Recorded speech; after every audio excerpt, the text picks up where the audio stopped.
Alyssa Valdez at Tots Carlos sideline pa rin sa ikalawang laban ng Creamline. Mga fans nag-aalala sa tunay na kalagayan nila. Pero Coach Sherwin Meneses tinuldukan na sa wakas sa mga usapin. Ang kanyang shocking revelation, alamin. Pero before we begin, please don't forget to subscribe, like and comment on this video. I-click din ang notification bell para lagi kayong updated sa Creamline happenings.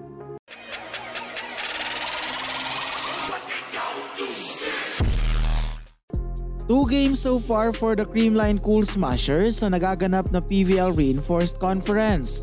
1 win, 1 loss ang standing nila matapos ang disappointing 5-set defeat sa loaded na PLDT squad last Tuesday. Pero nakabawi naman sila sa laban versus Farm Fresh with Erica Staunton delivering game high 26 points. Pero ang isang kapansin-pansin sa unang dalawang laban ng CCS ay ang absence ng available key players nito.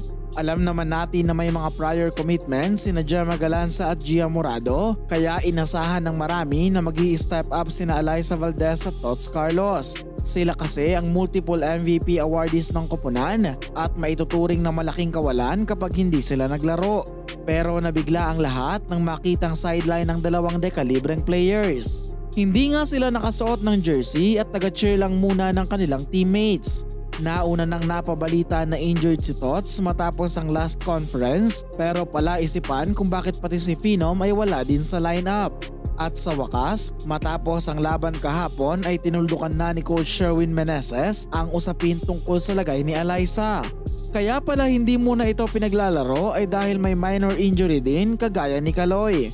Mayroon naman daw recovery timeline pero ayaw daw ng management na madaliin ang paggaling at pagpapakondisyon ulit ng dalawa. Narito ang naging pahayag ni Coach. May minor injury kasi pero hopefully makabalik sila agad sa team namin. Yun lang naman yung binigay sa amin yung update ng mga PTs namin. So minor injury lang naman. Meron timeline pero syempre hindi basta-basta mamadaliin. Hopefully makabalik sila agad niya.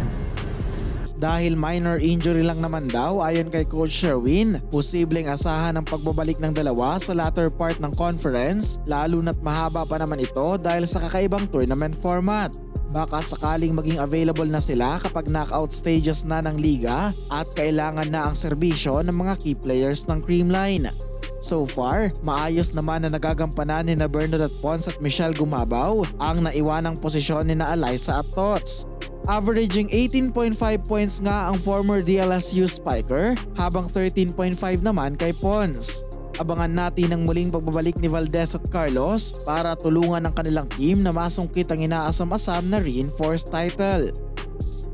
And that's it mga Kavali News. Please continue supporting this channel para sa mga up-to-date na kaganapan sa Creamline World.